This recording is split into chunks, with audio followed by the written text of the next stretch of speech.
What if I told you that the fear you feel, the one that makes your chest tighten, your voice tremble, or your body freeze, was never really yours? What if it was placed inside you, piece by piece, like a hidden program running in the background of your mind, shaping how you speak, act, and live without you even realizing it? You are not born with this fear. You didn't arrive in this world carrying it. It was quietly installed, the way a virus slips into a computer, until it felt like part of you. But it's not, and there's a way to remove it for good. Take a slow, steady breath. This isn't just another piece of information or an inspiring message you'll forget in an hour. This is something that can activate a shift in your mind, your body, and your energy right now. If you've ever been in that moment where you were about to speak your truth, step forward, or take the leap you knew you were ready for, only to feel your whole body freeze, then you've met this program face to face. That reaction is not weakness. It's not a flaw. It's programming designed to keep you silent, restrained, and obedient. The fear you carry does not actually belong to you. It has been built over centuries by systems that thrive on keeping you small, insecure, and unaware of your own power. The more you doubt yourself, the less you explore what you're truly capable of. From the day you were born, you stepped into a vibrational field already filled with fear. You were taught it was normal, but it's not. It's a cage, an invisible one, but a cage nonetheless. And today, you're going to feel the lock on that cage start to open. Ancient civilizations understood this. The Egyptians knew it. The Hermetic schools guarded the truth for generations. They didn't just write it down in pretty words to admire. They recorded precise, practical steps to break the code of fear. One of those steps begins now. Feel into your body. Find where fear lives. It might sit heavy in your chest, press against your throat, or twist in your stomach. Breathe deeply into that place. And in your mind, say, I am presence. I release this fear. It might seem too simple, but that's only if you do it without intention. If you mean it, your energy will already start to shift. The field around you will shift. This isn't symbolic. It's energetic. And this is only the beginning. The most powerful part is still hidden. When you hear the first ancient code, you'll understand why it has been kept from you. Because when fear dissolves, you become something no system of control can handle. Unstoppable. Before you reach that, you need to understand something. Before any major transformation, something will try to stop you. It won't come as a visible threat. It will come as a whisper in your mind, a tightening in your gut, a quiet, what if that makes you hesitate? This is what spiritual traditions call the guardian of the threshold, the last test before you enter the next level of awareness.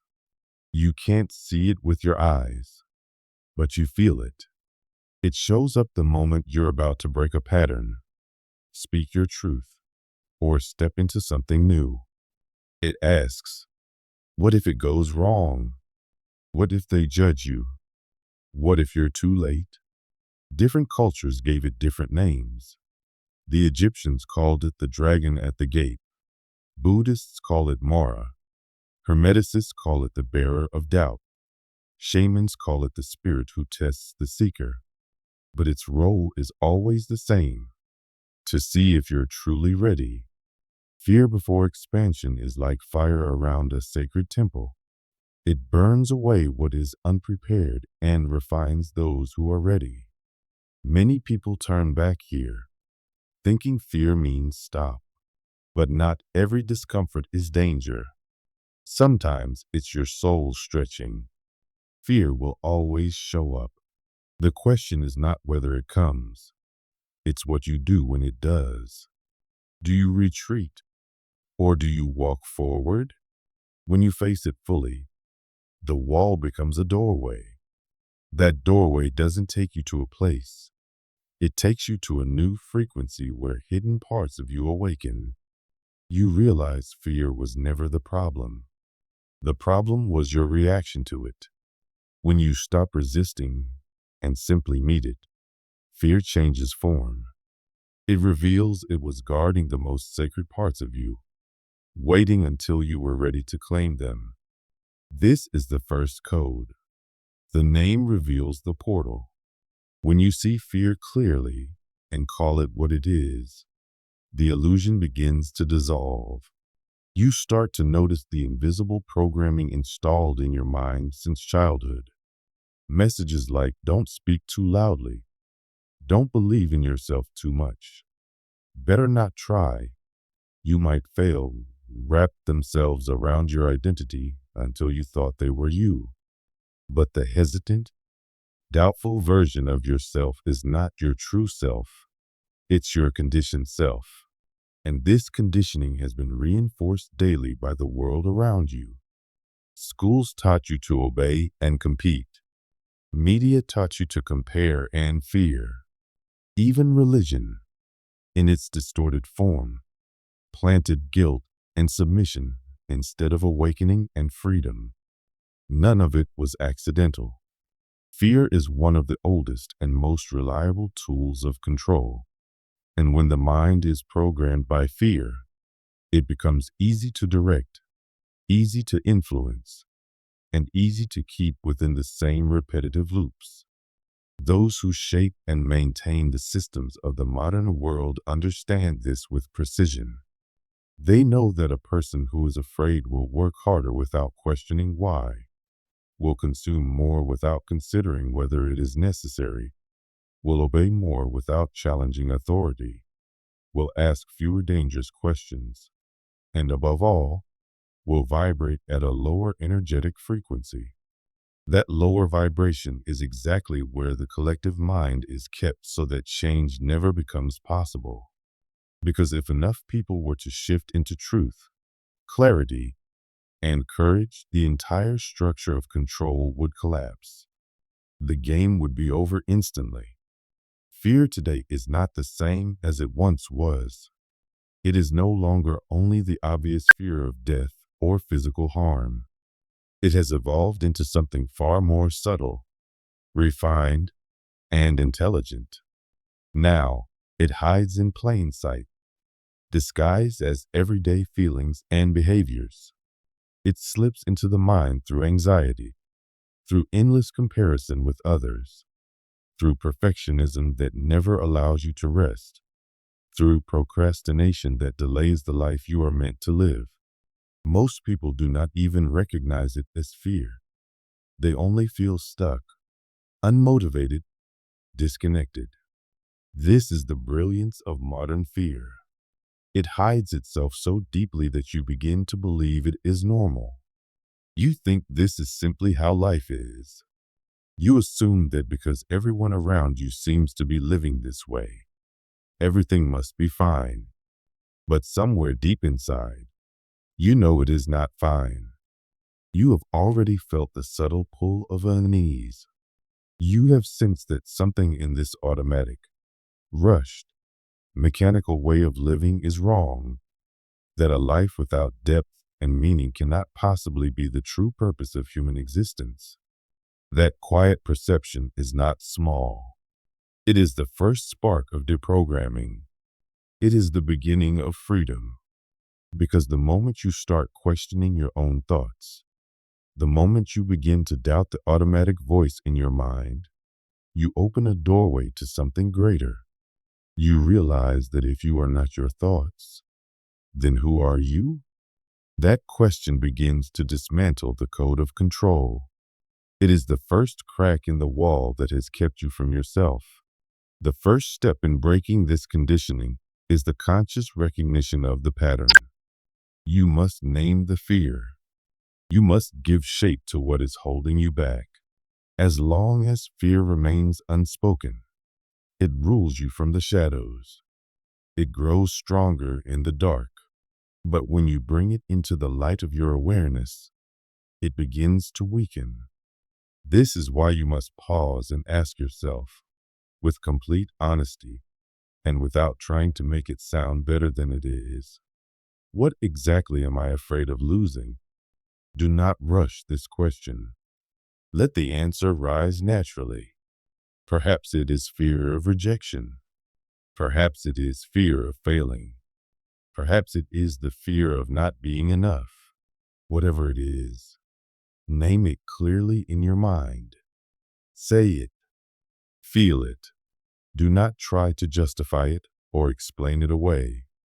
Simply let it be seen, because everything that is truly seen begins to dissolve. This is the first ancient code, passed down through hidden traditions, known in Hermetic wisdom and other sacred teachings. It is a code that the logical mind cannot fully decode because it is not about logic. It is about vibration. The moment you name your fear, something invisible begins to break. Fear that has not been named behaves like an invisible virus, moving through your thoughts, shaping your decisions, controlling your reactions, and keeping you bound to old behaviors. But the instant you speak it, the instant you say, "I am afraid of this," you interrupt its hold over you. You stop running from it. And when you stop running, the energy that was frozen inside begins to move again. This act of recognition is what the Hermetic tradition calls the first mirror. The moment you turn inward and see yourself with clarity and courage. Fear depends on darkness to survive. It needs you to stay unconscious, to keep reacting automatically, to keep repeating patterns you don't even notice. But the simple act of naming what you feel is like lighting a candle in a dark room. And here is the most important part. You do not need to understand your fear. You do not need to explain it, rationalize it, or analyze it. You only need to recognize it. Recognition is an act of power. It removes fear from the driver's seat and places your conscious awareness there instead. Now imagine the fear you carry that has the greatest hold over you. Not the small discomforts, but the one that paralyzes you. The one that quietly runs your life from the background. The one that makes you delay your dreams, avoid opportunities, or sabotage yourself without even realizing it. See it clearly. Feel it in your body. And then say to yourself, "I recognize I carry fear of," and fill in the truth. This is not symbolic. It is a vibrational reordering. What is brought into conscious awareness begins to lose its power over you. This is why the ancient Egyptians represented this moment with the symbol of an eye opening in the darkness, the sign that something has been seen and therefore can no longer dominate you in silence. This eye is not in your forehead. It is in your pure perception. It opens when you observe without judgment, when you feel without collapsing, when you name without fleeing. But this is only the first code. Once fear has been seen and begins to move, there is a second code that must follow, because energy that moves without direction can become chaos, while energy that is guided by awareness becomes creation. Fear does not only live in the mind, it lives in the body. You have felt it in the way your chest tightens, your shoulders lift like armor, your breath becomes shallow, your stomach knots. This is not random. It is the physical reflection of your vibrational field trying to protect itself. But if this protective state continues unbroken, it becomes a prison.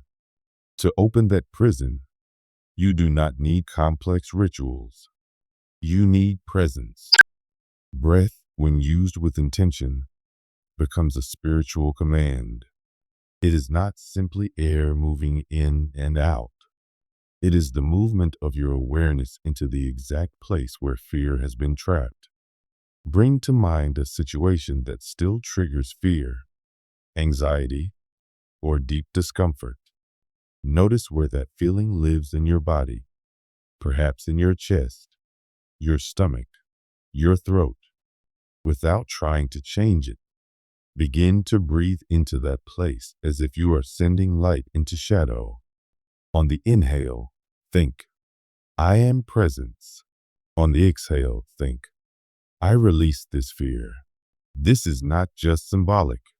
It acts directly on your nervous system and on your energy field.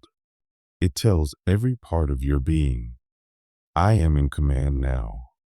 The ancient Egyptians called the breath the messenger between worlds, the bridge between the visible and the invisible, the physical and the subtle. Conscious breathing brings you fully into the present moment. And in the present, fear loses its ground. Fear only survives when you are trapped in the past or projecting into the future. When you are fully here, it has no place to attach itself. Breath anchors presence into the body, and when done with intention, it unblocks the flow of vital energy that fear has frozen. This unblocking is not only energetic, it is emotional, mental, and spiritual. You might feel waves of heat, a sense of relief, or even tears. Do not block any of it. Whatever comes is what no longer needs to stay. Fear, once seen and set into motion, begins to change form. And as it changes, it reveals something that it has been hiding all along. Fear does not hide danger. It hides desire. The thing you fear most is often the thing your soul most deeply longs to experience or express. But that desire has been rejected, shamed, or judged so many times that it was pushed into the shadows where it turned into fear. At the heart of your greatest fear lies your purest life force, the original, untouched impulse of your soul to live fully. And when you begin to see this, the illusion begins to dissolve. The veil falls, and you step closer to the truth of who you are and what you came here to be. Life often feels like we are staring into a mirror that has been flipped around, making everything appear in reverse. The very things that could free us begin to look like danger. Love begins to feel like a risk. Speaking from the heart becomes something we hide out of shame. Freedom starts to feel like a threat we must guard against. This is the effect of Maya, the great illusion, the system that inverts the signals within you so that you end up running away from the very things that would set you free. And this is why fear is not the real enemy. It is more like a reversed reflection of what your soul most needs to integrate and embrace. Fear points toward the very thing your spirit longs for the most, even though the mind resists it. When you look closely, you can see the truth hidden in the fear. If you are afraid of being seen, it may be that your deepest longing is to be visible, recognized, and heard for who you really are.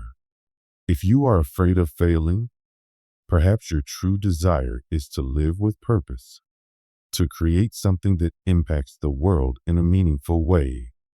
If your fear is being rejected, maybe the deepest part of you longs to give and receive love in complete truth. Fear guards what has not yet been welcomed into your heart. The third code is the fire of inner transformation. Many think that crossing the threshold into deeper awareness is the end of the path, but in truth it is the beginning. The instant you realize that your fear hides your greatest desire is the same moment you come face to face with your rawest, most unfiltered truth. This is often the point where people turn back, because the soul's desire does not arrive gently. It comes like fire, burning away everything that is false, everything built on fear, on control, on comfort. It destroys the inner walls and old structures that no longer serve your growth. This fire is not outside of you. It is not just an idea or a symbol. It is a living vibration inside you. It appears when you make the decision to stay fully present with your pain without running from it. It shows up when fear tries to make you small, but you remain where you are, breathing, feeling, and not reacting, simply allowing yourself to be there completely. This is what real courage looks like. It is not loud or boastful. It is silent, steady, and unshakable. The kind that doesn't need to shout, but instead stands tall when everything inside you wants to run away. Thoth called this moment the living transmutation, the process where the heavy lead of fear melts in the heat of your presence and transforms into conscious gold. This gold has nothing to do with money. It is the gold of clarity, of inner sovereignty, of quiet and unshakable power. It is born only when you stop trying to destroy fear and instead move through it from within. Fighting fear directly only feeds it, much like a shadow that grows larger the more you chase it. But when you ignite the fire of pure observation and allow yourself to feel without judgment, something changes. The fire does not burn you. It burns away everything you are not. It dissolves the old traumas, the inherited beliefs, the invisible conditioning that has shaped your life without your consent. In their place is left an open, spacious field, and that is where the new you begins to emerge. This new version of yourself does not come from copying anyone's formula. It comes from a single inner choice. I will stay. I will not run.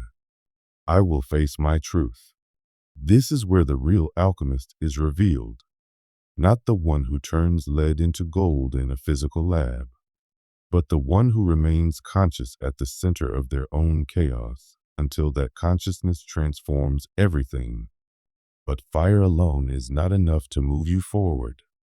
Fire clears the old, but it is the word that activates the new. Feeling is important, but it must be followed by declaration. The words you speak are not just sounds. They are vibrations that carry power, shaping your energy and your reality. The universe responds to the vibration behind your words. Every word spoken with emotion and intention becomes a living command. If you are in fear and say, I can't do this, I'm weak, this isn't for me, your body believes you. Your energy accepts it. Your reality begins to bend to match that statement. But if you face fear and, even with a trembling voice, say, I am capable, I am guided, my voice matters, something shifts instantly. The field around you begins to adjust to the new code you have spoken into it. It doesn't matter if you don't fully believe it yet. What matters is that you declare it with feeling. Words that are repeated with emotion become part of your inner truth. That inner truth becomes your vibration, and vibration shapes the outer world. This is why the way you speak about yourself is sacred. It is why the declarations you may carry weight far beyond what you can see. Still, even after feeling and speaking, the universe waits for something more. It waits for action. This is the moment where the field tests the alignment between your intention, your word, and your movement. Action is the seal that completes the code. Without it, the energy does not fully take form. This action does not need to be grand or dramatic. It could be the smallest gesture, something almost invisible to the outside world, but it must be done in the presence of fear. It could be recording a message, saying no when you mean no, making an apology, asking for help, starting a project you have been delaying, or looking someone in the eye and telling the truth. When you act despite the fear, you send a powerful signal to your unconscious mind that the higher self is in charge now. Not the fear, not the old programming, not the expectations of others. Most people wait until they feel ready to act. They wait for the fear to disappear. That is why they remain in the same cycles for years, decades, or lifetimes. The leap happens when you take the step while still feeling afraid. That step breaks the old structure. It tears the script you have been living by. It reconfigures your energy instantly. The quantum field responds not to scattered thoughts, but to coherence. When your intention, your spoken word, and your action all align, this is when a new pattern installs itself into your reality. The external world begins to shift to match the new you that has emerged. Once you take this step, life responds. People appear at the right time. Opportunities begin to align. Your intuition becomes clearer. It feels as if a force greater than your own mind is gently pushing you forward. The universe responds to courage, not arrogance, but the kind of courage that says, I'm afraid, but I am going anyway. This is how true invincibility is born. It is not about never feeling fear. It is about no longer letting fear control your choices. Fear may still appear, but it will no longer define your steps, limit your movement, or hide your gifts. You will still feel pain, but you will not be imprisoned by it. Your love for truth will outweigh your fear of loss. Your desire to serve will become stronger than your fear of judgment. Your freedom to be fully yourself will matter more than the need to be approved of by others. This is the highest point of the journey, the moment where you have transcended the game. Fear may still knock at your door, but it will no longer find a place to live inside you. That space has already been filled with presence, with breath, with spoken truth, with action. The thing you once called your enemy becomes your teacher. The obstacle that once blocked you becomes the bridge that carries you forward. And as you cross that bridge, you realize you were never here to avoid fear at all. You were here to walk through it with presence, truth, and courage. And by doing this, you become an example to others, a living path they can follow.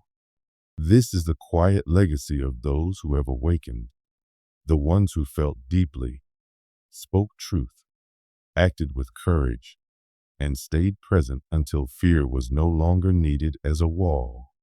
If you have reached this point, it means something within you has already begun to awaken. Declare it now. Fear is not mine. Speak it. Write it. Let it anchor in your energy. This is how the code stays alive in you.